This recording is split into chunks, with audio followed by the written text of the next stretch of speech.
What do Soviet spies, the words Tamam Shud, ciphers, and a dead body all have in common? They're all associated with the mystery of the Somerton Man. Today, we'll tell the story of the enigmatic man found dead on an Australian beach and discuss rumors and theories about who he is and how he came about doing a death. I'm Mike. I'm Ian. And I'm Dave. If you're curious what the phrase Tamam Shud actually translates to, stick around. Let's just say it's something College Mike likely often said to sorority girls 5 seconds after entering their love canal. This is Necronomipod. For over 70 years, the body of the Somerton Man has laid unidentified and undisturbed in a West Terrace grave. But today, he and his secrets are brought to the surface. Major crime detectives with special permission to exhume the remains, the goal to extract his DNA. It's a little bit different to the normal work we do in that there's a lot more mystery and probably public interest in this. The topsoil removed, the forensic experts moved in, meticulously combing through the soil until they reached their target. The Somerton Man's not just a curiosity or a mystery to be solved. It's somebody's father, son, perhaps grandfather, uncle, brother, and that's why we're doing this. So if you follow us on any of the Necronomipod social medias, Twitter, Facebook, Instagram, I believe it was yesterday as well, earlier this past week, whenever you hear this, our intern Declan posted a photo of young Ian, high school Ian. Yeah. It was quite a popular photo. Senior year Ian. From what I've been told, people seem to mark out for it and love it. A lot of Asking Alexandria claims out there. Yeah? People hitting you up? Yeah, saying that I'm for sure a fan. Just because I had that hair doesn't mean that I had a bad taste in music. Is that what hurts the most? Like they could make fun of you, say you look like a doofus, whatever. But if they say, no, you're an Asking Alexandria fan, that's like when you throw hands. Yeah. I've always had a good taste in music. He takes pride in that. Don't let looks fool you. He may not have good taste in hairdo. Very true. I think the only thing missing from that photo was some eyeliner. Yeah. That's the only Could have added that in. We should have. Fuck you doing, Declan? Well, good. That was fun. People seem to enjoy that. Long time ago. 2005.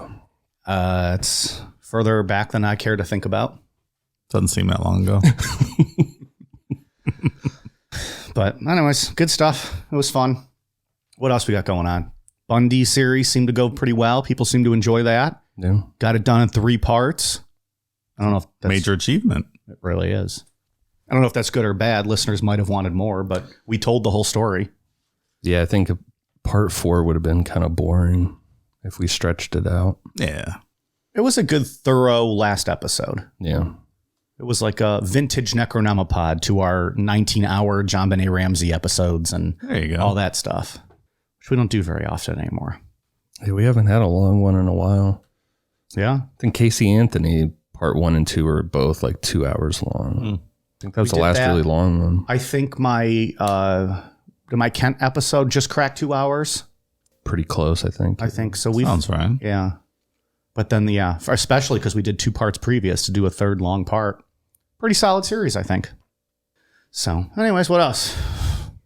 We sell any stickers, Dave, on our 4th of July sale? Yeah. People seem to be partaking of the sale. It's still up. They were drunk. It'll be up for till whenever. Drunk and patriotic, and they wanted to spend $7.04 on 3 stickers. Why not? It's a good deal. I did not light off any fireworks this past weekend. I had a dream that I blew my fingers off with firecrackers. So, and that was the day before. So I'm like, yeah, you know what? I'm not going to fuck around this year with any fireworks. Right. Just going to let that go. Disaster avoided. Good call. What's the thing we talked about? I don't even remember the episode, but it's like where when you want something really bad, if you just think about it a lot and hard enough. Oh, like willing something into existence, like your intention. Yeah, like not like a tulpa type, but like chaos magic kind of stuff. Yeah. Aleister Crowley. Yeah, that's an Aleister Crowley episode. Mm-hmm. You didn't want to tempt that. No. If you're dreaming about stuff, then the next day you're thinking about it, even though you don't want that. And your hands just point a Roman candle like at your body or something, or you're throwing an M80 and your fingers just close. No thanks. Yeah, no. I love fucking around with fireworks. I do but too. This year I did not. I wasn't in town for this year. Were there fireworks around here? Yes, nonstop for hours and hours. My dog her heart's going to give out. She's had like 5 straight days of panic attacks. And then big storms last night to cap it off. What is it with hillbillies and like fireworks?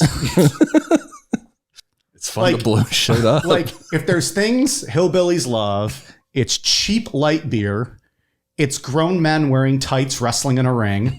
It's cars driving in circles, and it's fireworks. And they're happy as can be.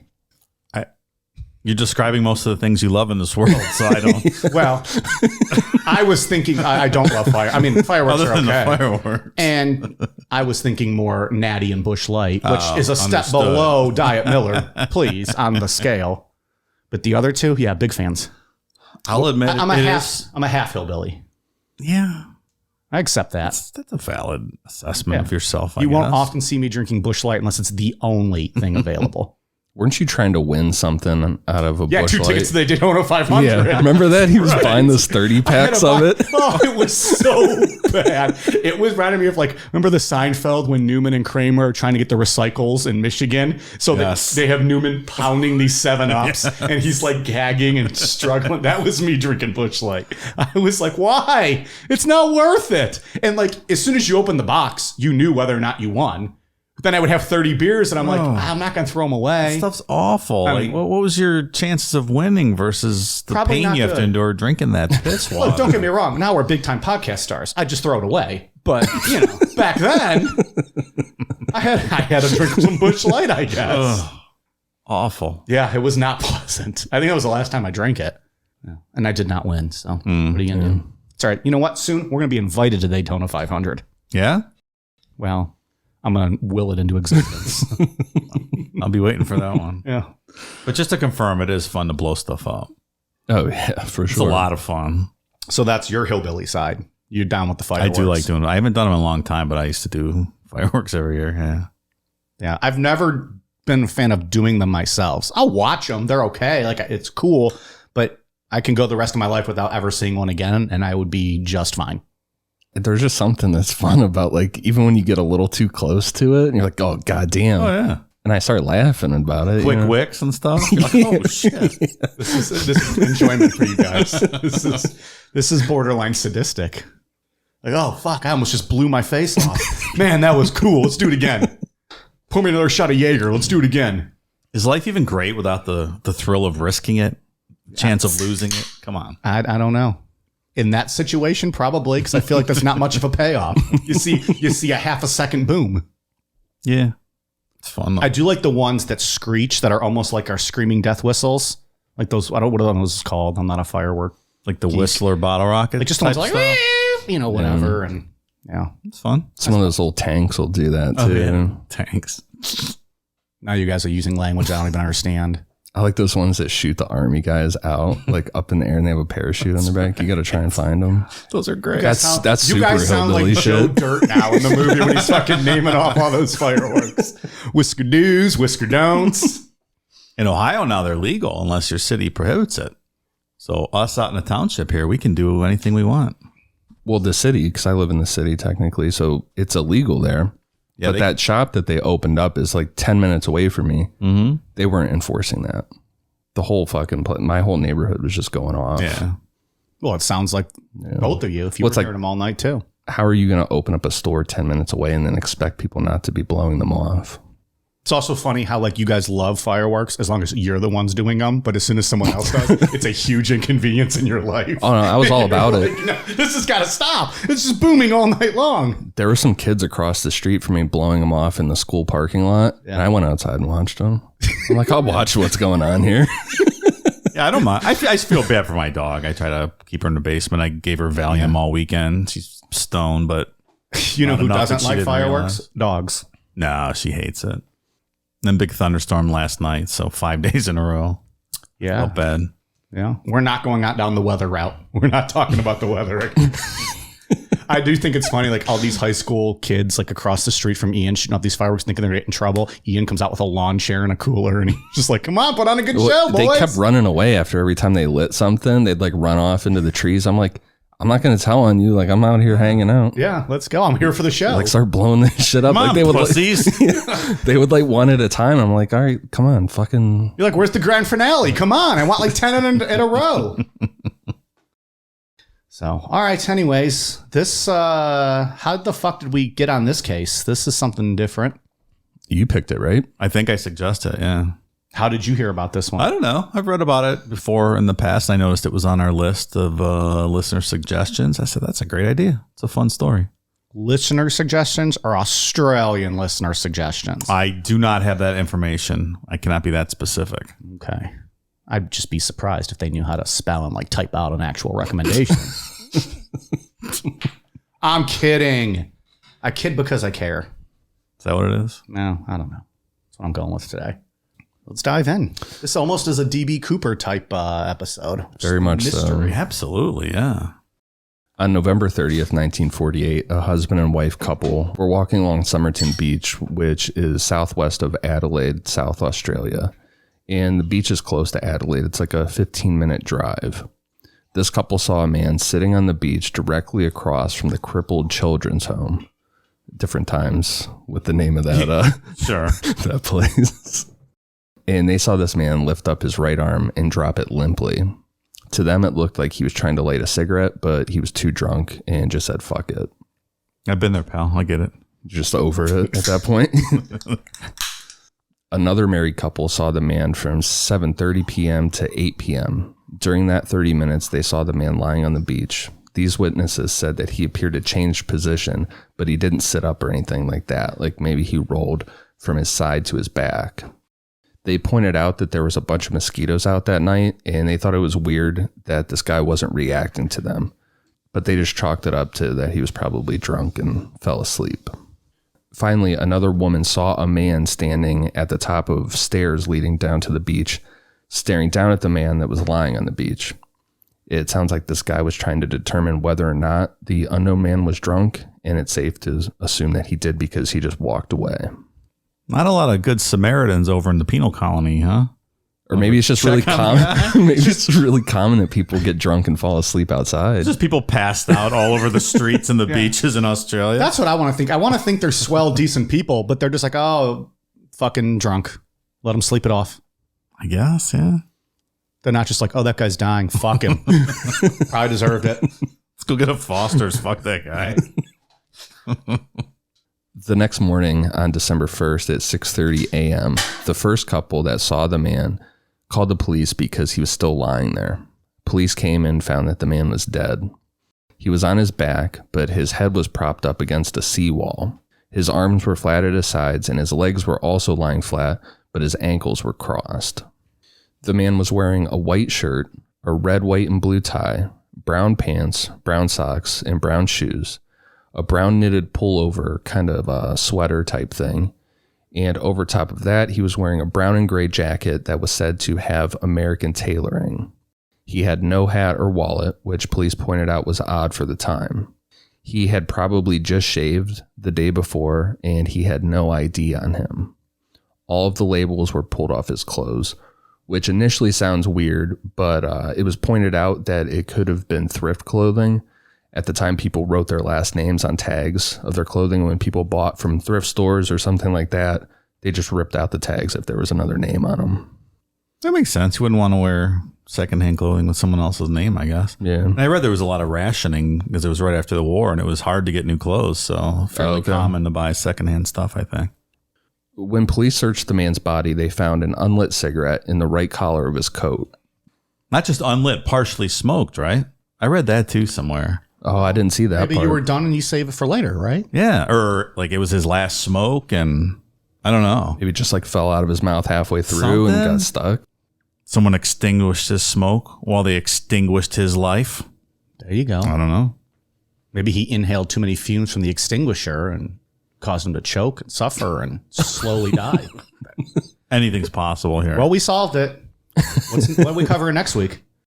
In his pockets, they found an unused train ticket from Adelaide to Henley Beach, a bus ticket from Adelaide that didn't appear to be used, but police couldn't know for sure, a comb made out of aluminum that was made in the United States, a half-empty pack of juicy fruit gum, an Army Club brand of cigarettes with 7 cigarettes inside, but the cigarettes inside the pack weren't Army Club.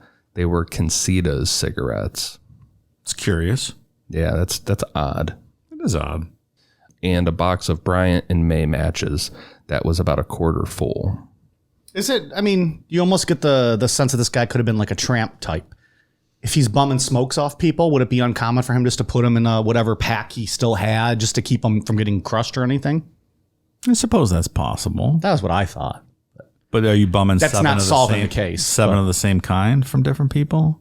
Maybe 7 from the same person? Maybe he met a very generous person. Maybe. Like, here, leave me the fuck alone. Or he traded. I'll give you this for 7 cigarettes. Yeah, who knows? It's, a penal colony. Isn't it all about the barter system there? Give you this pack of ramen. He won him in a card game Yeah, there you go. out in the yard. What's the booze they make in the toilets in prisons? Fuck, what's that called? Oh, like bathroom hooch kind of? Yeah, like hooch. Maybe he traded some hooch for 7 smokes. Well, I'm a little confused why he had these nice clothes on. I thought it was just standard black and white striped uniforms that everyone over there wore. With the black and white hat, right? He got the hat. So they were like, "What? This is odd." Do you think Australians have already turned us off? They're like, "Fuck, I'm not listening to a whole episode of this." Dumb Americans. There was an autopsy done, and the report said that the man probably died around 2 a.m. on December 1st, and it said, quote, The heart was of normal size and normal in every way. Small vessels, not commonly observed in the brain, were easily discernible with congestion.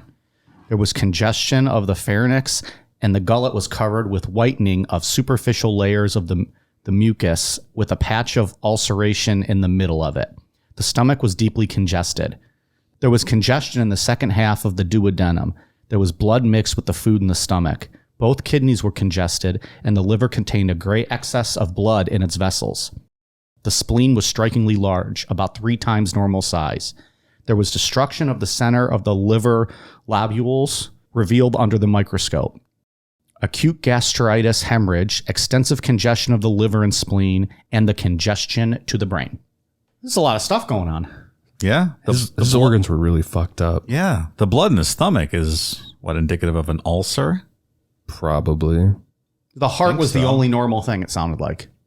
Yeah. His spleen was crazy. 3 times? Yeah. What does a spleen even do? You don't even need a spleen. Waste. I think I read once it's for digesting cauliflower. So I did a science. Really? They also said this guy was in really, really good shape. Especially his calf muscles were like Oh, yeah, I read about built the up like calves, crazy. Like they theorized that he could have been like a ballet dancer or something. Yeah. Because he was so in Interesting. shape. Yeah. Wasn't there something about his toes pointing into, like he probably wore those kind of ballet type pointy shoes or something else like that? Yeah. It's a fun little tidbit. Interesting, right? And also, they said they estimate he died at 2 a.m., right? So those bad good Samaritans could have saved him if they would have went and helped, maybe. Because he was clearly still alive. Well, it sounds like based on his movements that they perceived as something else, he was probably dying when they saw him. Yeah. The autopsy also showed that the man ate a pasty about 3 hours before he died.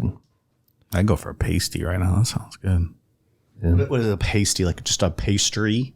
No, it's like a meat and vegetable pie pastry kind of thing that they eat over, I believe it's British in the UK. I'm in. Yummy, right? Sure, give me Yeah. a pasty. I had to look it up, and when I saw pictures, I'm like, all right, yeah, I'd eat that. Sounds good. However, even though doctors were certain that the man was either poisoned or committed suicide by an overdose or poisoning, nothing was found in his system.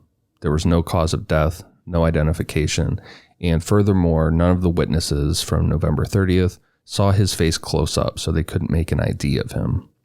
There was some debate if he was even the same man, or if he was put there in the middle of the night, like if this was just somebody completely different. He obviously wasn't dressed for hanging out on the beach, and his shoes were noticeably polished, like he had not walked in sand at all. So maybe he was dumped there earlier in the day, but before the passerbys had seen him the previous evening. Carried there. Or the passerby saw a drunk guy, and then that drunk guy eventually got up in the middle of the night and walked away, and then this guy was drugged in his place. It seems unlikely, Yeah. I think. I would say it's 99% sure this is the same guy. I agree. Sure, saying we're not on the theory that there's just a bunch of drunk, passed out people everywhere. There might have only been one guy. As unlikely as that sounds, that may have been the case on this particular evening. You guys are on some conspiracies over here.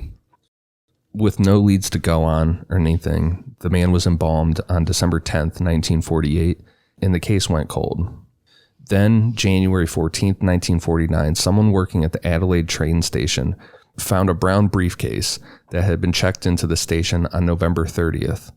Based on the time that the briefcase was checked in and the ticket found in his pocket, the briefcase was most definitely the unknown man's. Inside the briefcase, they found a tie, an undershirt, a red checkered robe, a pair of size 11 red slippers, 4 pairs of underwear, pajamas, a brown pair of pants with sand on them, as in there was sand in the cuffs at the ankles, shaving cream and a razor, a screwdriver, a butter knife that was filed down to a sharp point, scissors with points that had been sharpened, a square of zinc, which I read that they thought that was like used to sharpen that butter knife down. Like a sharpening stone? Kind of deal. A stenciling brush, which would be used to put stencils on cargo being loaded onto a ship, and a card for Barber brand thread. Okay. A lot of interesting things in the suitcase. Or briefcase, if you will. Or one of those shaved down as weapons, maybe lock picking tools, or I didn't even think of lock picking. I thought of like just some type of a weapon, but yeah. Or combination of both. I don't know. So 2 things with the briefcase. The Barber brand thread was an orange wax coated thread. It was the same thread used to repair the lining in a pocket of the pants that the man was wearing when he died. That thread was not imported to Australia. Also, a name on the tie was T. Keane. There was also a laundry bag with Keane written on it, and an undershirt in the briefcase that had Keane written on it. The undershirt was spelled Kean. The other 2 were Keane.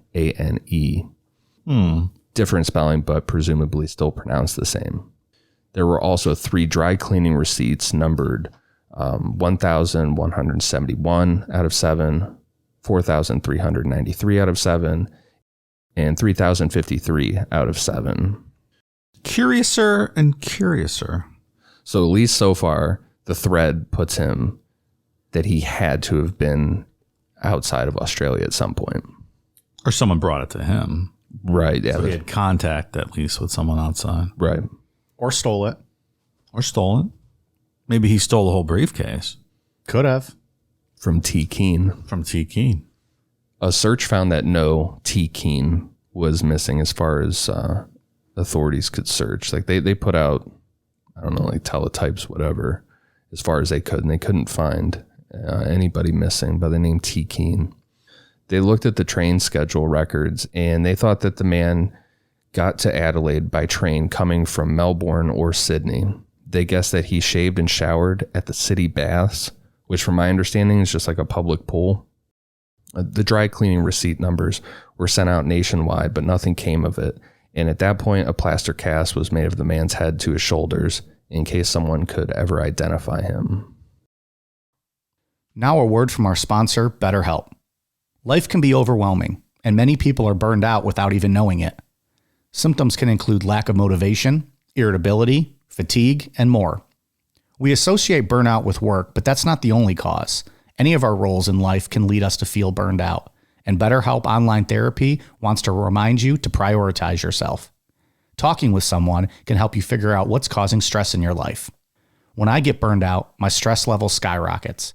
This usually causes me to have crippling anxiety, which then prevents me from getting anything done. I often have to take time to stop, remind myself to breathe, and just relax. Talking with someone about how you're feeling can also help you out, more than you probably realize. Your mental health should be taken seriously. Nothing can cripple your day or stunt your motivation more than feeling depressed, anxious, or sad. We all have a lot to deal with in our daily lives, be it the struggles of work, keeping food on your table, or even paying the bills. Your mental health is one area that you shouldn't have to worry about. So whether life currently has you down, you're feeling unfulfilled, We're all experiencing our own form of strain in our mental health, and for that, BetterHelp is here for us. BetterHelp is customized online therapy that offers video, phone, and even live chat sessions with your therapist, so you don't have to see anyone on camera if you don't want to. It's much more affordable than in-person therapy, and you could be matched with a therapist in under 48 hours. Necronomipod listeners get 10% off their first month at betterhelp.com/necro. Again, that's BetterHelp, HELP.com/necro. That's BetterHelp.com/necro. And thanks to BetterHelp for sponsoring today's podcast. Around the time the initial investigation was wrapping up and going completely cold, it was found that one of the man's pockets had a fob pocket sewn in. A fob pocket's like a pocket within a pocket. His pants weren't made like that. Someone had made it later using the thread that was coated in orange wax. That thread turned out to be Barber brand, and that card for Barber brand thread was found in the man's briefcase. Inside this fob pocket was a little rolled up piece of paper with the words Tamam Shud. Police reached out to public libraries to figure out what book this was torn out of. They found that it was torn out of the last page of the Rubaiyat of Omar Khayyam, and Tamam Shud means it ends or it's finished in Persian. Hence my opener. 5 seconds. Did you say 5 seconds? Oh, I just thought you were making a mom joke. I didn't even catch that. Oh, no. 5 seconds after you entered the love canal, it's finished. Yeah. Well, you just doubled my pace, so thanks, pal. Usually I'm done before I even enter, but I just do it for the act of it, I guess, for their sake. The Rubaiyat was a Persian to English translation of Omar Khayyam's poems, with the translation being done by Edward Fitzgerald. At first, the book was not successful, but years later, it blew up, kind of like a trendy book of poems for the time. From an 11th century poet. Yeah, I was reading it's debated if like the works were even his. Oh, really? Because he was an astronomer. He wasn't a poet. That wasn't like his first thing. Okay. He was an astronomer. So there's some debate if it's even like legit. Interesting. There were so many different reprints of the book, and what police in Adelaide found was that the page inside the man's pocket was in a very odd font that they couldn't match to any other copies. Police put out a picture of the torn paper reading Tamam Shud out to the public and asked anyone who recognized the font to come forward if they had any information. Not too long after, a man came forward with the exact copy of the Rubaiyat that the words were torn from. Investigators couldn't match the font because that copy of the Rubaiyat was an extremely rare New Zealand print. Like we're talking maybe 50 to 100 prints were made that existed. The man who came forward is only known by the pseudonym Ronald Francis. His name has never been made public. So Ronald Francis said that he didn't know where the book came from exactly. Most reports say that Ronald and his brother drove together most of the time and that they left their car unlocked. Ronald said that the book was on the floor in the back of the car and just assumed that it was his brother's. And then he also said that his brother just assumed it was his. Like when they saw this on the news, he showed the book to his brother and his brother like, that's not mine. I thought it was yours.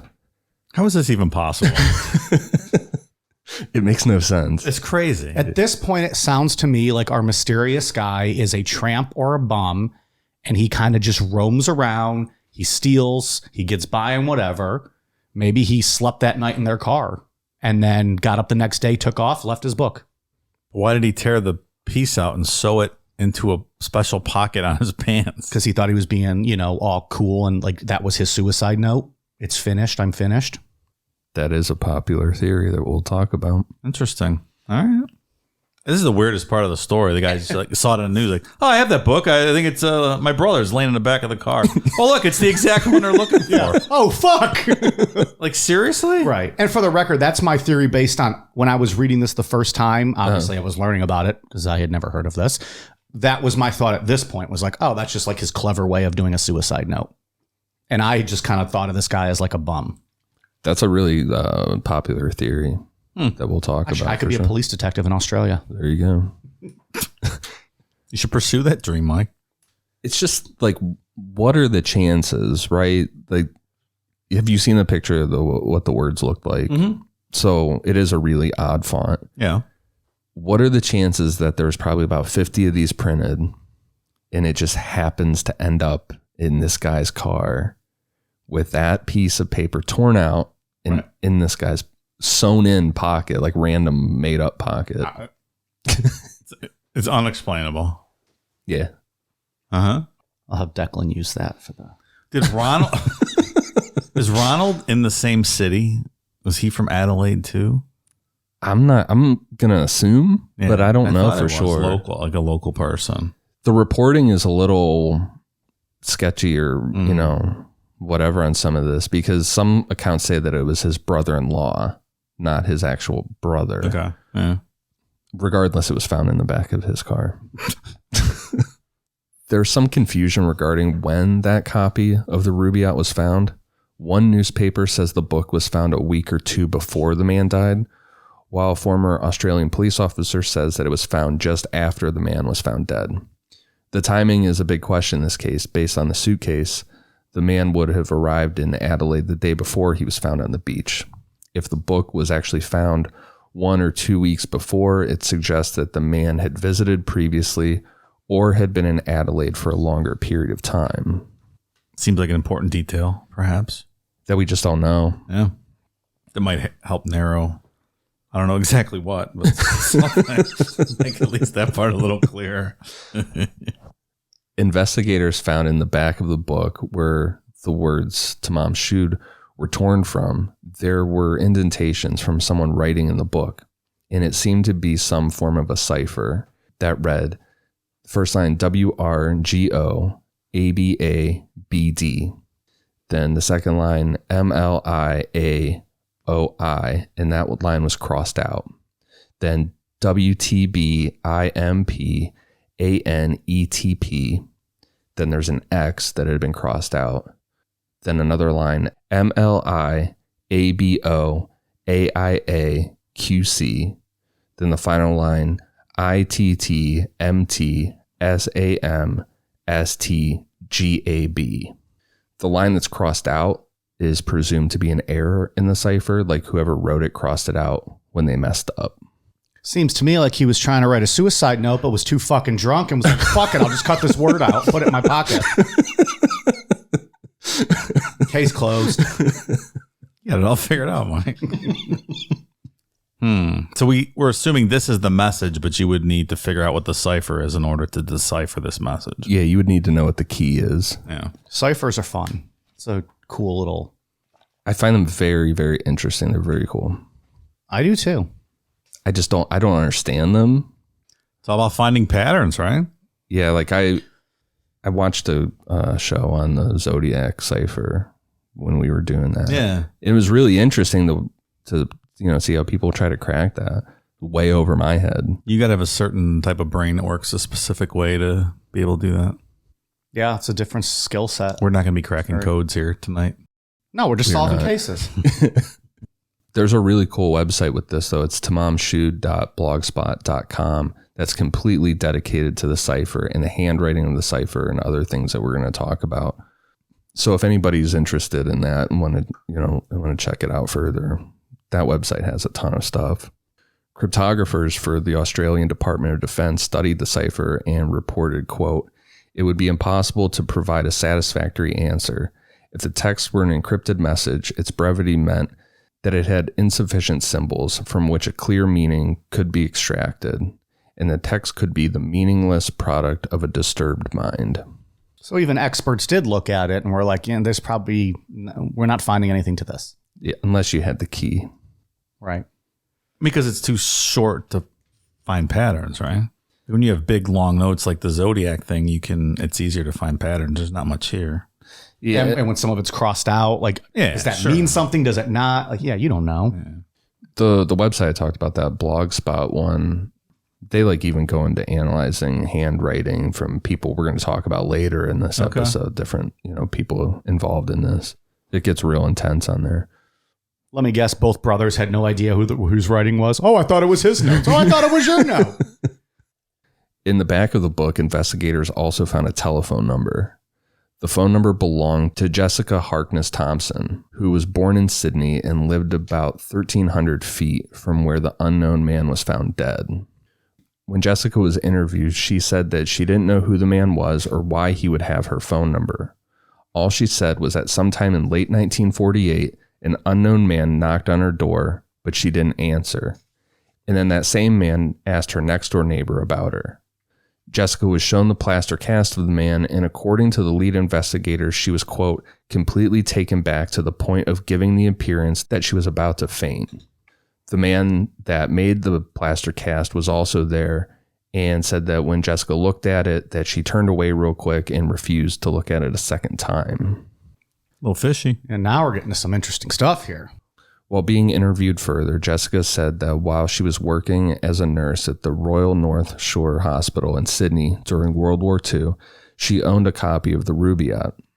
Jessica said that she gave her copy to an Australian Army lieutenant in 1945 named Alf Boxall.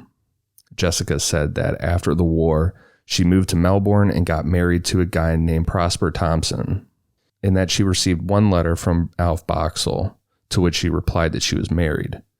I'm not sure how important it is to the story, but it's pointed out that this communication between Jessica and Alf happened in 1949, and Jessica didn't get married until 1950.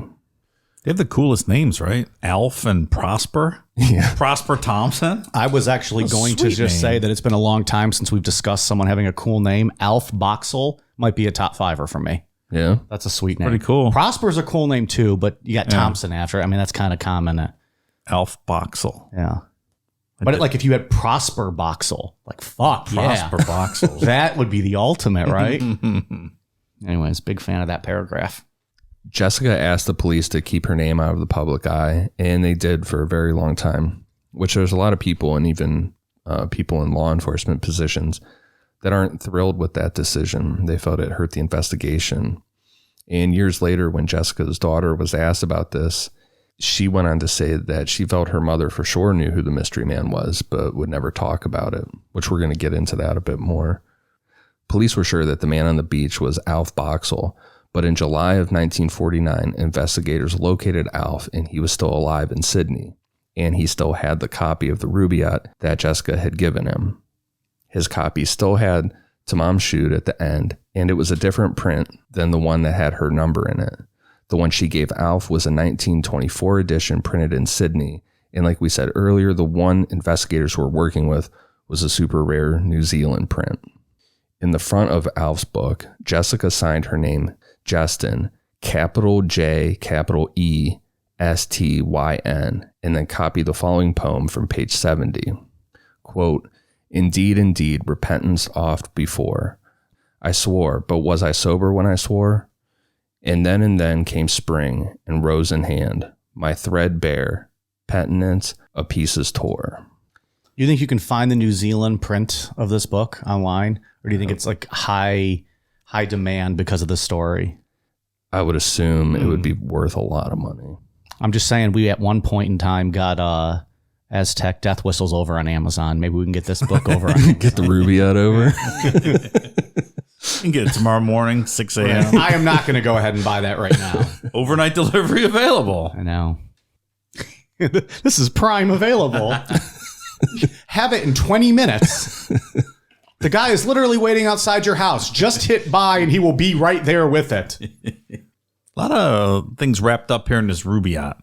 Maybe it was just, like you said, popular. It was trendy, so everyone had the Rubaiyat. So maybe it's not as big a deal as it sounds like now. Yeah, it's from the way I read it, it was like almost a cliche thing to give someone the Rubaiyat, like, oh, I really like you. Here's a cut, Okay, so maybe everyone had it. Yeah, or like to show how like you were sweet on someone. Yeah, or if like you were a guy like wanting to show that you had feelings, like you were deeper than whatever, Nowadays, our fucking dumbasses just give flowers. Ooh, flowers. I want to give someone a book. That's cooler. Persian poems. Yeah. All right, I'm getting on Amazon. See if I can find this motherfucker. I don't even know how to spell this. Anyways, continue.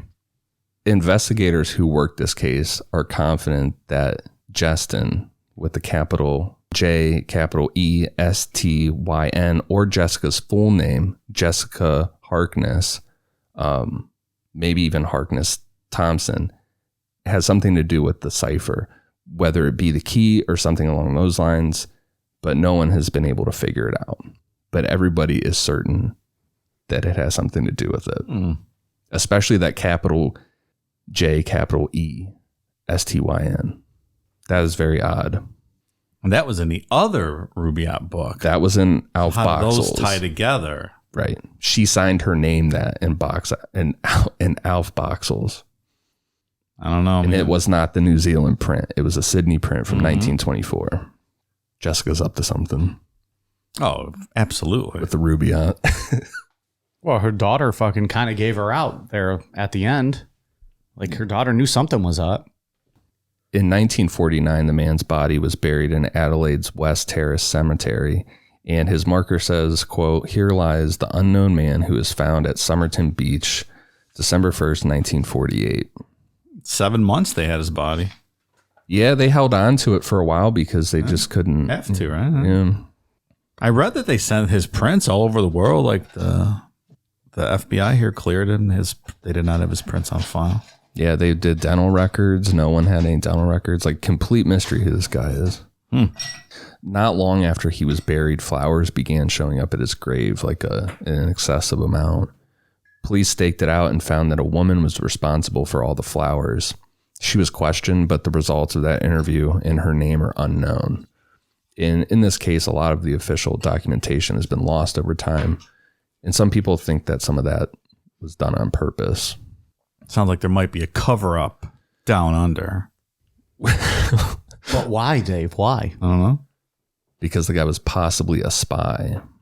There were at least two areas that would have been spied on in Adelaide at that time: the Radium Hill uranium mine and the Woodmera Test Range military research facility. Also, right around the time of the man's death, Australia reorganized their intelligence and security agencies to line up with the Venona project. Verona. I think that's right. The Venona project could be a full episode if we ever wanted to get into World War II spy stuff. But essentially part of the program was a massive crackdown on Soviet Union spies in Australia. Which brings us back to Jessica Thompson's daughter, Kate Thompson. Remember, we said that Jessica's daughter 100% thinks that her mother knew the unknown man. Kate said that at one point her mother told her that she had lied to the police about the man, and based on the way her mother talked about the man, Kate thought that he was a level higher than normal law enforcement. Kate Thompson went on to say that her mother was very into communism and spoke fluent Russian, but would never say why or how she knew to speak it. That's a clue. It's a big one. Yeah. Another theory regarding the man being a spy, as well as Jessica Thompson, has to do with Alf Boxall. Boxall's military record has been noted as odd. He started out as a pretty low-level guy serving in the water transport company. Then out of nowhere, he goes to a very high-level special operations unit called the North Australia Observer Unit. Once there, Alf was promoted really fast. Like within 3 months, he was the highest rank of the unit. He's a go-getter. Yeah. I don't know. Guy named Alf Boxall. Of course he's a go-getter. You have to be a go-getter when you're given that name, right? With a name like that, I mean, you are military, so Yeah. might as well make him the face of your military. as Definitely much as you killed people. I don't know any Alf Boxalls that have never killed a man, so. Alf also did a TV interview with Stuart Littlemore in 1978 about the case. Stuart Littlemore asks, quote, "Mr. Boxall, you had been working, hadn't you, in an intelligence unit before you met this young woman," talking about Jessica. "Did you talk to her about that at all?" In reply, Alf says, quote, "No." When asked if Jessica could have known, Alf replied, quote, "Not unless somebody else told her." When Littlemore suggested in the interview that there may have been espionage connection to the dead man in Adelaide, Alf replied, quote, "It's quite a melodramatic thesis, isn't it?" Okay, Alf. A little evasive there, pal.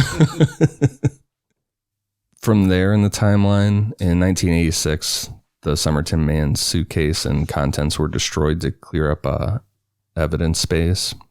In 1994, the Chief Justice of Victoria did a study of the case and found that the evidence concludes that poisoning was the cause of death, which is absurd in 1994. Like, the way that reads is that they basically just looked at the old evidence. It was like, Yep, they were right. Sounds good. April 26, 1995, Prosper Thompson died. August 17th, 1995, Alf Boxall died. May 13th, 2007, Jessica Thompson died. October 14th, 2019, the Attorney General of South Australia granted approval for the Somerton Man to be exhumed so DNA could be obtained. And May 19th, 2021, that took place, and we'll just have to wait and see if anything turns up with his DNA. So we talked about the theory that, the spy theory, going to your theory about a suicide note. It's not a theory, but by all means, let's entertain. Okay, this is a quote theory. Jessica Thompson, she also had a son named Robin. Robin looks a hell of a lot like the Somerton Man. He does, and he has those facial abnormalities with his ear and the structure of his jaw or something else that only 1 to 2% of the population have. Yeah. So the thought is, or the theory with that, is that he was in town trying to reconnect with Jessica, that they had had an affair and that they had a son together, and he was trying to reconnect. She didn't want to, so he took the Tamam Shud, it's finished, took it, and then went and committed suicide. Sewed it in his pocket and committed suicide because he was just, broken heart. And did he have that book perhaps with him because he knew she liked that book and it was part of his MO and trying to talk to her? But after all this happened, maybe he was going to give it to her. Maybe he was going to give it to her. She pushed him out. Maybe he did, like you said, tore that out and then just was walking down the street and threw the book in a car or threw it somewhere and someone picked it up. There you go. Maybe it's not as sinister as, Look, I know it's not the sexy answer, but I lean towards it with suicide. That's kind of where I'm at with this one. I don't know if this is as big as a conspiracy as maybe the theories would suggest. I'm not saying that I'm right, but that's what I'm leaning towards. So here's what I'm thinking. So this guy showed up at the house. So he had his briefcase with him. He checked it in at the train station or whatever and walked over to, what's her name, Jessica's house. Mm-hmm. Got into a scuffle with Prosper. Prosper killed him. Or maybe they both killed him. And then to throw police off the trail, they did this, tore the page out of his book because she was familiar with the Rubaiyat, knew what it meant. Did like the sewing, whatever, into his trousers to make it sound like a suicide and then dumped him on the beach. How about that? I think it could be just as plausible as a suicide one. That'd be some hell of some good thinking, though. Like, oh, I remember this book. Let's cut this out and put it in his pocket. Yeah. Your initial thought would be you would just scribble a note. Maybe the book opened to the last page as the scuffle took place. And then they and the moonlight that's right. shined they right killed him on that. And it said it's finished. Like, cut this out and sew it into his pockets. But then they would have had to have the thread there to sew the fob pocket. So maybe he had his briefcase and then Prosper went back to the train station and checked the suitcase into there. But see, now it that really wasn't him. Now you talked me back into the suicide because he had all access to the guy himself had access to all of that. He could have sewed it in, checked his luggage, went about to go see her, and then killed himself. Or saw her, went back with his luggage, sewed it, checked it, and killed himself. Like, is that something a guy would do, though? Sew a new pocket into his pants? But maybe could he have had the pocket to hide like the knife or a sharp edge or something?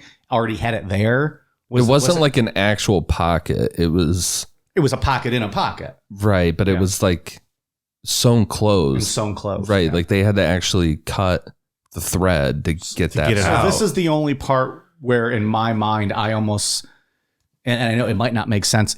For me, it's almost like a romanticized, like, oh, I'm going to sew it in my pocket. And then one day they're going to find this, that, I killed myself. That could be. Yeah, I could see that. Yeah. The thing that throws all that off for me is the cipher.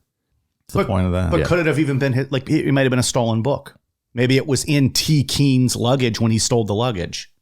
But then why would she sign her name, Justin, with a capital J and a capital E? Is very weird. And even people that are into ciphers say that is definitely That the way she signed that is definitely linked to that code somehow. They just can't figure it out. Like that part throws it all off for me. Sure. And if the spy thing was an actual thing, how does it play into that if this was just a domestic love suicide kind of thing? Yeah, like maybe there's a little bit of everything in here. Maybe there were spies, but also in love and stuff. Yeah, I think about it one way and I go, oh, then what does this have to do with it? That's all the good stories, though, right? That's the fun ones. Maybe the clothes were used and that was T. Keen, and that's nothing to do with anything. And maybe he bought this book at a used bookstore, and maybe the cipher wasn't even his. So maybe that's nothing as well. But that's what I was saying. Maybe the book was T. Keen's, and when he stole the luggage, the book was already in there with this cipher. And then, but the book was found in that random guy's car, right? But then what Dave said, maybe he cut the page out and just threw the book or ditched it, or was slumming that night in their back seat because it was left open and left the book.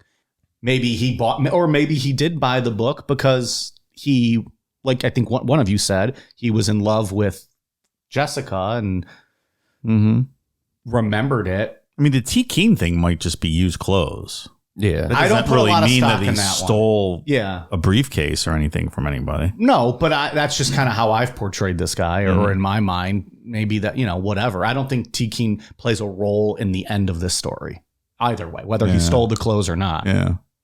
I'm not sure. So going back to Robin, the son, now Robin had a daughter that was given up for adoption who ended up reconnecting with her birth mom years ago. And now she believes that the Somerton Man is her grandfather, and is pushing for the DNA testing with the exhumation. And the doctor that's been studying his case his whole life and trying to prove it, that brought this to Rachel, they got married now. So there's like all these weird things going on. It'll be interesting what the DNA shows. If they can find something, yeah. How long does that take? I mean, because this was over a year ago. Like, how long till we hear some results? Depends what's left in the body, how well the embalming or how much DNA is left. But that's what I mean. Like, is that something they cannot tell in a few months? Like, hey, we're going to get nothing out of this? I don't know. Yeah, 23andMe, you figure that out real quick, right? Yeah. If he had a bloodline, I mean, who knows? Yeah. It might be nothing. Which that would be fucking crazy if it comes back and he's just straight up a mystery. Yeah. That would be quite a twist. Yeah. That would make it a little bit more like fucking mind blowing. Yeah. These are some of the most fun stories to discuss because you can just go on and on about what theory, maybe everything we said, it's a little bit of each, but we didn't never hit the nail on the head. And, and then some of these things I think people look into so much that probably have nothing to do with the end result. It's just like, oh, well, here's the theory of, T. Keen. And meanwhile, like, no, it was just a guy who gave his stuff to, to the people in need. Yeah, it's something that seems odd, but it's just easily explainable. Right. But then because you don't know the whole story, you start nitpicking every single thing. I like that, though. It makes it fun. Mm-hmm. One of the retired Australian police officers that was there and interviewed Jessica Thompson said that she was being very evasive during the questioning, and they were confident that she knew who this guy was. 100% confident. I watched the 60 Minutes Australia show that interviewed Jessica's daughter. Mm-hmm. She was also 100% certain her mom knew who this was, and convinced she was a Russian spy too. That's where I land on this, is somehow it's spy related. Maybe he killed himself, because he was heartbroken and things like that. Somewhere in here, somebody's a spy. So you think, but then do you think the spy aspect had something to do with his death, or maybe she was a spy who just happened to have an affair with a man that she wanted nothing to do with, and so she just killed him or told him to go away, and he killed himself? Yeah, I think she's definitely a spy of some, or working from some I think sort. That's, yeah. So then I guess the final question then is, do you think then that she killed him, or that she turned him down and then he killed himself? I think he probably killed himself, or maybe he was poisoned or maybe she killed him. Or maybe he didn't. Yeah, maybe she killed him from some spy stuff. Maybe he wasn't even a spy, but he knew she was, and he was blackmailing her. And that's what I thought he was saying. Yeah. That's what I thought Ian was saying. Is I thought you were saying that she might have for sure was a spy. He might not have been, Or you're just saying you don't know? No, I think she for sure was a spy. Yeah. Maybe he wasn't. Maybe like you guys said, maybe he wasn't. Yeah, seems likely. And we know Alf Boxall was in the intelligence. You know, Something interesting going on there too. I can't really put my finger on it, but again, is it even connected? Like, or is that something that we're making, something big out of? And it was just a brief relationship he had with her years ago that doesn't really amount to anything. Besides the way she signed the copy of the Rubaiyat that she gave him. Right. Which they're sure matches the cipher. People that have studied it are sure that connects to it somehow. That's part of the key. Yeah. Either that or her full name, something with her name and that Justin signature connects to the cipher. Is it possible he was waiting for her at the beach and a kangaroo, he got in a fight with the kangaroo. The kangaroo punched him and killed him. Is that at all possible? Like he was knocked out laying on the beach. Knocked out from the kangaroo. And just died. On the beach. He got rude. That's the answer I most want to believe. I want to see him and a kangaroo like throwing hands. And it just went awry for this guy. The kangaroo's like, Tamam Shud, motherfucker. Yeah. Just walked off fucking like Nate Diaz. I've never seen a kangaroo on a beach, though. Aren't they always like kind of out like in like the prairie lands? Oh, that's a good question. I'm not sure. Can you imagine like laying out on the beach and fucking a pack of kangaroos just runs by, like stealing all your drinks and food and shit? Fantastic. I was told by an Australian listener that the kangaroos are like deer here. Like we see deer every once in a while, just like in your neighborhood and stuff. Yeah. That's how kangaroos are there. You're not going to see them on a beach. No. You don't see deer on beach. But you don't fuck with them and they won't fuck with you. Is how it was explained to me. It's an uneasy piece. Like kind of like a deer. Like if you go up and fuck with a deer, like especially a buck, chances are you're going to get fucked. But at the same time, like I feel like deer like freeze when they look at you. If you make a motion, sometimes you can scare them. They run off. Yeah. I feel like a kangaroo ain't going to fucking do that. Maybe a smaller one. A kangaroo's gonna be like, step, motherfucker. Step. Let's go. Yeah. I mean, that's the way they look to me. And that's what I'm going to pretend they are. I mean, I wouldn't mess with it. Like kangaroos look to me like that guy at 2 a.m. who leaves a bar looking for a fight. And that's how I think of kangaroos all the time. Like they're those guys drunk looking for a fight at 2 a.m. Like, who the fuck am I going to knock out today? I've seen the videos. Men and kangaroos having fist fights. This is a wild society they are living in. That last one, that kangaroo was fucking jacked. Yeah. Was that you that sent it to us? The one recently? Someone sent it to me, but that thing was pumped up and ready to go. I'm not stepping to these things. Yeah, it's not like that the Cleveland Zoo, like those little wallabies they have. I was there the other day. Yeah, it's little wallabies. The little train area. Oh, they're adorable. Yeah, not that kind. No. Oh. Those things are 6 feet tall when they're like all, jacked up and hulking up to you, waiting for you to make the first move so they can make the last move. So is that the final answer? This guy got punched by a kangaroo. That's 100% the one I want to believe. I don't buy it. Mostly for the geography of it. I don't think you're going to see a kangaroo just hopping down. How hard would that be to just kind of hop down the sand, too? It's exhausting. Yeah. At least for us, our, weak human beings from kangaroos, they could probably fucking do it all day long. I don't know. Speaking of the beach, I wish there was a way that they could have tested like the sand that was found in his pants in the briefcase to see if it matched that beach. Oh, that would be interesting. Like, because was he changed? Right. Was he there longer than they thought? Yeah. Because the official police thing said that he got there, went to the city bath, got cleaned up, and then then died. Real quick, don't kangaroos have like pockets in their stomach? Maybe that's what that kangaroo was trying to sew the fob pocket onto him, like a calling sign. Like they kill you, then they sew a pocket on you, kind of mimicking the pocket that they have on them. Just wanted additional evidence to point towards the kangaroo death story, but we can move on now. A kangaroo knocks him out, then sits there, pulls out a sewing kit, and sews it into his pants. And Australians are just like, look at that. Keep on walking. Kangaroo sewing again. Kangaroos 115, humans 0. Dave, you mentioned the zoo you went recently. I think you had texted us about that this weekend, and I asked and you never responded. If you did, I missed it. Did you see the gorilla exhibit and the new baby gorilla? I did see the new baby gorilla. Is it not adorable? It's delightful. Yeah. The gorillas are my favorite part of the zoo. Yeah, that was fun. Was it just crawling on the mom? Mom was cradling it, so you could just really see its head. Very small. She was using the mom as like a jungle gym type when I was there, just crawling That's all over cool. the back. And I was like, that is fantastic. I need to see this. You're a big zoo guy. You're the zoo guy.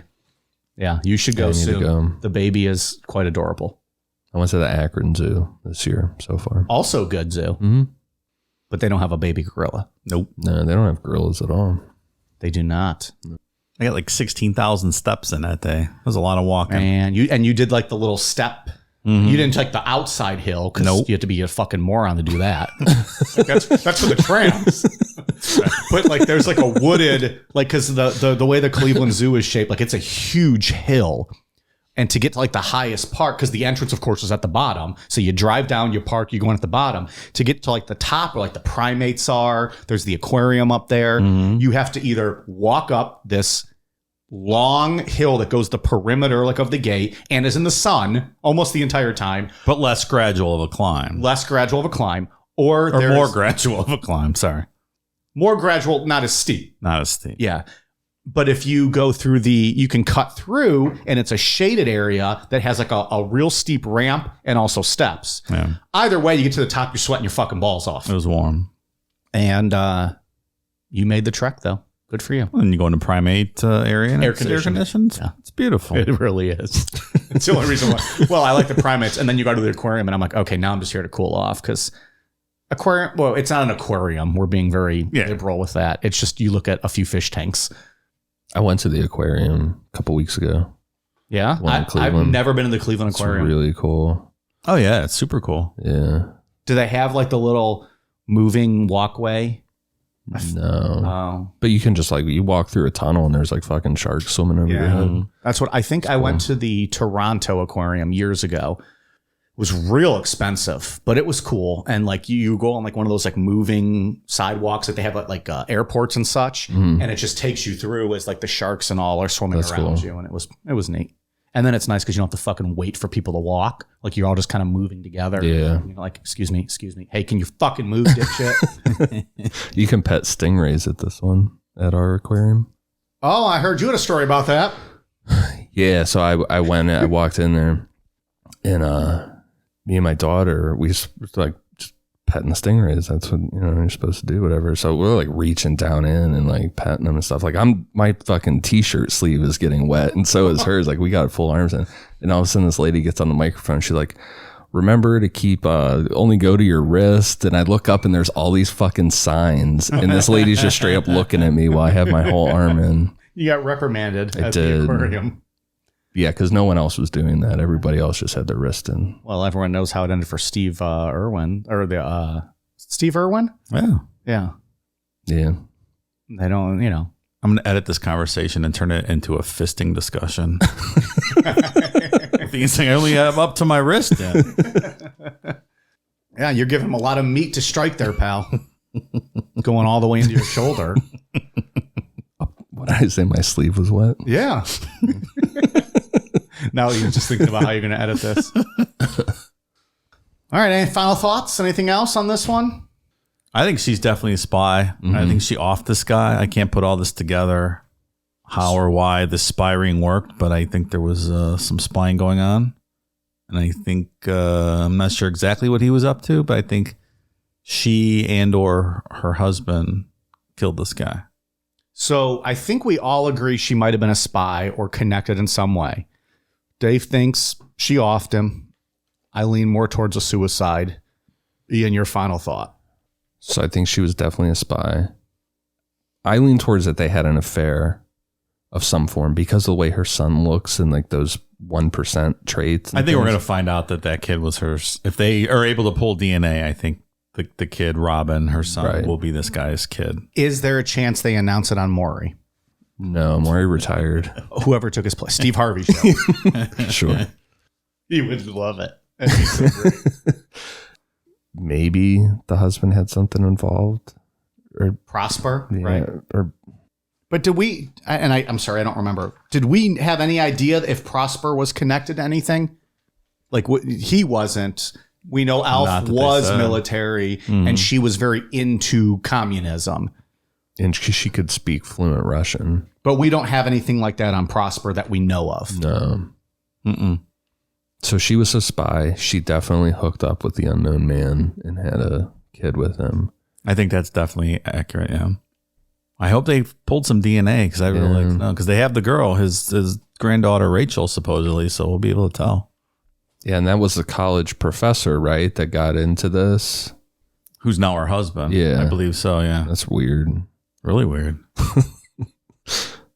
That guy just like made this into a whole web. It's his whole life. Yeah. I'm going to marry her now. He wanted to be really connected to this story. He's like, I know what I'll do. I'll just marry his fucking granddaughter.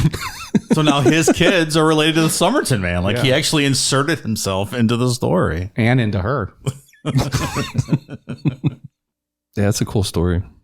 I never heard of it before. Really interesting. I've said it 100 times, but these stories with no answers are always, I think, the most fun for me to cover because you can just debate and discuss the different theories. Yeah. The picture's creepy. He's got that weird looking almost cauliflower ear thing going on. That's what it reminds me of. Is that like the photo of just like his like dead body, like his face? Yeah. And there's the side picture, the side view where you can see that puffed up ear. Well, so he was a wrestler, Dave. So what? That's what it looks like. Not that bad, but that's what it started to resemble. All right. I don't know. I'm afraid we might never have an answer here. I kind of hope we don't. Yeah. It would be cool if it came back and his DNA was just completely unknown. Wiped. Yeah. No one else on the planet that could find a bloodline. So we discuss stories like this. John Bonet. Well, take John Bonet out of this because, of course, we want to know what happened with that one. We want to know who killed her. But a story like this, like Dyatlov Pass, like D.B. Cooper, do you want to know the answers to all of those? Or do you want them to always be that mystery and intrigue? John Bonet, I'm taking out. We want to know who killed her. Obviously, you want to see justice. But like these, like DB Cooper, which we covered, patreon.com/necronomipod, the Somerton Man, and Dyatlov Pass. Like, do you want to know, or is it more fun to discuss and debate it and watch documentaries and hear theories? I think that's right. I think it's more fun to debate. Or are they all, maybe there's some you want to know, like, do you want to know Dyatlov and not this? Like, or are they all in the same category? I don't want to know DB Cooper because I always just like to think that motherfucker got away with all that cash. I'm like, good for you, man. I agree. It's such a great plan, and I'd like to think he got away. So if he did not, or if he died on impact or whatever it is, all the different versions of the story that people have. And I guess this one might be different too because there could have been a murder here. And so you would want to see justice if that's the theory you believe. I'd like to know what happened this one. I just think it's interesting. I'd like to hear about it because maybe 1960, they had the Petrov affair in Australia where the Russian foreign minister or the Russian ambassador defected, and it was a whole interesting thing. So there was definitely Russian spy activity going on. The spy stuff is very interesting too. Yeah, super interesting. Yeah, I just think it'd be cool to figure out what happened. So you would put DB Cooper and what about Dyatlov? Oh, I don't want to know what happened there. No. So Dyatlov and DB Cooper, you're putting in the let's leave that for debate. Yeah, because Occam's razor says that Dyatlov Pass could probably be explained pretty easy. Probably, but it's more fun to debate. Where's the fun in that? Exactly. Yeah, even if we get the DNA, it was a Yeti proving it absolutely 100% was a Yeti. They had that creepy ass picture, remember? It's right. Ivan wandering. I forgot about the picture of the Yeti.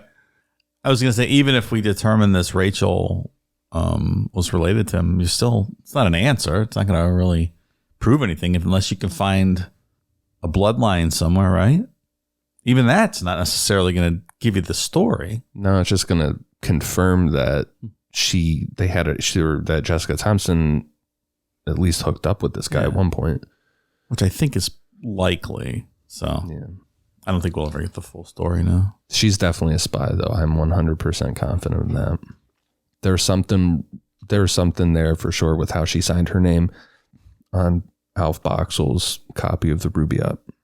That's a weird fucking way to sign. What is that? Yeah. Like if someone signed that and gave that to me, I'd be like, what is this? That's not, your name's Jessica.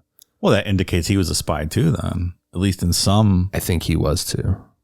Well, he said he worked for intelligence, right? Maybe she was a double spy. Maybe she was a double agent. Who knows? I mean, they could be so many different things. But yeah, keep an eye on this one. See if they come up with anything on the DNA. Fun stuff. It'd be interesting just to, I guess, would they be able to find out actually who he was? Would they be able to find out a name through DNA? You'd have to find relatives and then work backwards, I think. Find a relative that's alive and then go from there. Trace the tree back and then look at government records for the guy's name. I don't know. And that assumes that someone in that bloodline's in the database, right? Which is not always the case.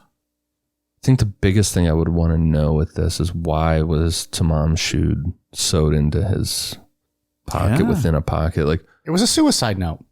Was it something like that? Was it like you said, a romanticized thing, like saying, "Oh, it's finished, it's on," or was there some type of a spy connection to that phrase, and he had it on him for some reason? Yeah. Like if he was a spy, if he was a part of like a spy ring too, Right. Like if he had that, like if those words meant something, because we talked about in our creepy audio episode, the number stations that spies would use, and there's like the Yosemite Sam one where it's like it play like clips every once in a while. Like someone just heard that, they'd be like, "What the fuck is this?" Sure, but it's actually for spy stuff. Wasn't that on Patreon? It was. Patreon.com/Necronomicon. Creepy audio. Aztec death whistles. That quickly rose in ranks, I think, from listeners, from what I've heard and seen, and amongst us. Top episode. That was a good That was one. a lot of fun. That was a really good episode. A lot of fun. Highly recommend it. If you're not on Patreon, get on Patreon and check that one out. It's available at the $5 level. If you are on Patreon and haven't listened, check it out. We play a bunch of different creepy audio clips and then end up spending money on Amazon that night. A lot of fun. Yeah. We have had so many people send like videos of them with their new Aztec death whistles. I was blowing mine today. Dave, you can cut that audio. I already did a timestamp on that one. God damn it. Yes, I do. Hey, Ian, how's that dog of yours doing? I was blowing mine today. It is like I'll just walk by randomly and like be like, "Oh, there's my whistle." Meanwhile, like people thinking like, "Oh God, there's a woman being attacked somewhere nearby," and we know College Mike lives in this neighborhood, so we better go watch out. All right, we got some new patron shout outs. Thank you very much to Cheryl, Sunny Glaze, Steph DePizzo, Kate Mix, Abby, Logan Havinga, Riker, Kirk Payne, Mindy Smith, Mike Litteris, Jezebel Cavalli, Audrey, Tyler Steeb, Morgan, Ramsey, Lizzie Touches Jared's Dangle, Clint Beastwood, Captain Hyman Shocker. I believe it was Clit Beastwood. Oh, I'm sorry. I did misread that. Clit Beastwood. Captain Hyman Shocker. Tutu Leal. Randy Eves. Scott Donjon. Albert Villagomez. Connor Fair. Boss Fatty D. Power Man of the Seaman Fleet. That fleet gets bigger every day. Tell you what, if we ever decide to go to war as Necronomipod, I think our Navy, we're ready to go. I think we're set. Don't attack us on land, we're fucked. But if you want to fight on the high seas, let's go. Thank you to Enormous Peter, Jennifer. Is that yours? No, it's not. Oh. Jennifer Caden Day, Kirsten Ruzika, Spencer Rogers, Eaton, Dixon, Butts, and Loving It. That's yours. No, it's not. Son of a bitch. That's a great one. It reminds me of like a Three Stooges bit. J-Rod Prime, Jamie Pender, Josh, Jeffrey Tucker, Jenna, Audrey Rose, IPAs save the day. Mike roofied me. That's not funny at all. Not true. This one is something else. Kavarthiasitism pronostumpshipisk. Okay, thank you. Dave Powell. Anita BJ now. That's yours. And I only know that because Dave follows along on his computer and he looked at me before I read that one. Damn it. That's a good one. Tori McEwing, Peter Murray, Tacotron Prime, Sarah Wilson, God is a Gun. Thank you all very much. We are at patreon.com/Necronomipod. Ian, what do you got? For iTunes, I have one for Samantha Loves Dave. She's really Oh, Samantha's back. she's figuring it out that she can just keep bumping herself up to the top of the list. Well, what did she edit her post to say? She had like a comma. Still obsessed with the podcast. She still loves Dave. Oh, thanks, Samantha. She tries to listen to other podcasts and she gives up after about 15 minutes. So who was it? We had Samantha Loves Dave and Amy, and there was like 2 other women that Ian, you and I were going to book a steel cage match, right? There was someone else. Or was it a ladder match? Dave on a pole match. Yeah. We hang Dave on a pole. Yeah. Like, not by his neck, of course. That'd be not comfortable. And the way wrestling, you've seen it in pole matches, Dave? Mm-hmm. They're ridiculous. I mean, it's not ladder matches. It's like a pole match where it's in the corner of the ring. Oh, I'm thinking ladder. No, Yeah. I'm not sure then. They're so stupid. I think it was Kara, Amy, and Samantha in a 3-way. Not that he keeps track of this by any means. So anyways, we'll just hang you from the ceiling, we'll make you comfortable. And the first woman to beat their opponents down, climb the ladder and get you, wins you. And Ian and Mike Namapod production, where we'll commentate the whole thing. Yeah, we'll commentate. I'd watch that. Yeah. Well, one of us will commentate. One of us will be the special referee. We need some law and order in there. All right. So yeah, Samantha Loves Dave, Kev Connerly, Niall J, El Paso Lover, Nico A Knight, Juicy Pussy, Juicy Pussy. and KB Rock 223. Thank you for the awesome reviews. Juicy Pussy. This is absurd. It's exactly how it's spelled. That's too. great. P-O-O-O-O-S-Y.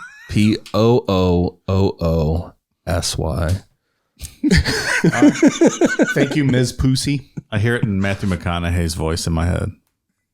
Really? Juicy Pussy. That was Bill Clinton, pal. Juicy Pussy. Dave, what do you got? I have one for Simon Treby from Norway, G Promo from Canada, AFC PFO from Canada, Cats Rule from Canada, Gabriel Atrelu from Brazil, and Not Joe Peck from New Zealand. So we are all over the world tonight. And we gave some New Zealand shout outs tonight with their book. Yeah, how about that? Well, I didn't really think we shout them out, but We mentioned them. Yeah, So sure. You're welcome. Still counts. You're welcome, pal. And I also have a Just shout got you out. over. I also have a shout out for our pal Ginny from Arkansas. Sent us some lovely shirts from Old Wrestling. I believe that you two had mentioned wanting to get at the last show we were at. You were unable to, and magically they appeared courtesy of Ginny. So Ginny, thank you so much. I have zero recollection of discussing that on the show, but I'm assuming we did. I mean, unless she's, tracking us and stalking us, which I don't think she's doing. But yeah, Ian and I both walked into Old Wrestling when we had sponsored that show, I don't know, a month ago or so, whatever it was. And we both saw at the merch table these shirts and we're like, oh yeah, we're for sure going to buy those. Went back at intermission, sold the fuck out. We must have bitched and whined about it enough on the show. So thank you, Jenny. Appreciate it. Thank you. Very kind. Thank you. It's like Christmas, kind of. Maybe when we all take that photo with our mustaches, we'll wear those same exact shirts too. All right. Dave's like, I don't agree to that one bit. I am not taking a mustache photo, no. That's okay. When you take your BTK photos, that's when I'll take the mustache photo. All right, that might have to happen then. Because I don't think you'll do a mustache. And I was just about to say, it's okay, Dave. We always make promises for photos we can't be held accountable to. The difference is when I made mine, 26 people listened. You got 30,000 right now, pal. I think people forgot, so that's why I made that meme yesterday to entertain myself. And like one, no, they did not forget. One person was interested. The rest were like, no, we don't want to fucking see that. I think people don't realize that, like, you know, those BTK photos are old and poor quality. Nowadays, cell phones, even if you use that or cameras, they're all fantastic. I'm a hairy dude with hairy thighs and a fantastic dad bod. Nobody wants to see that. You don't want to see this photo or pictures of me wearing lingerie. I know I do. I mean, I'd laugh. Look, I'm not trying to kink shame you guys. Get some enjoyment. I'm not trying to kink shame, but ain't nobody got time for that. I got plenty of time for that. I'll even take the picture. I might just do it now so that Dave has to do a mustache photo. We'll do it. Just me and you will do it. I'll take the pictures. We'll come in with them one day. Sit them down on the desk. Say, all right, now it's time for a mustache picture. Oh, the he won't BTK? even. Yeah, he won't even know him about on it. Yeah. All right. We'll just show up with them one day. Okay. Whew. I have to relook at those photos. I don't remember what they are. Like, there was one of him laying in a grave, right? Yeah. I'm not laying in a fucking grave. He's got like a fucking plastic bag over his head and shit. They're weird. Oh, yeah. I feel like this is just really your guys' chance to, like, oh, Mike, yeah, just put that bag over your head and lay in that grave. And you just fucking bury me alive. And you're like, well, we got rid of that asshole. There's one where he's You're like, trying to snuff me out. Isn't one of them where he's wearing like a woman's like nightgown type thing, and his hands are bound behind his back? He's being like hung from a tree, Yeah. right? Yeah, that sounds right. That's the most terrifying one that of him, I thought. I also remember one like he's in a chair in like lingerie with his hands tied, and he's like looking at the camera like he's all disturbed. We can do that one. We can do that one right now. Well, if only we had that old chair that I had. Remember, you guys used to force me to use here in studio? Yeah, it's in the other room. We can do We can use that one. Yeah. Go vintage Mike Namapod in his old chair before we got these comfy ones. All right. Wow, I think we've bullshitted longer than the episode lasted.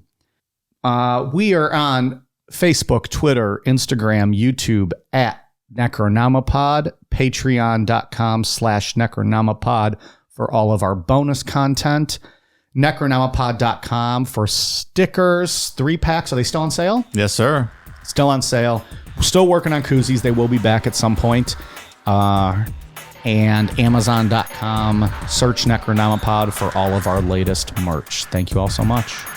All right, you guys ready for a cool down beer? Cheers.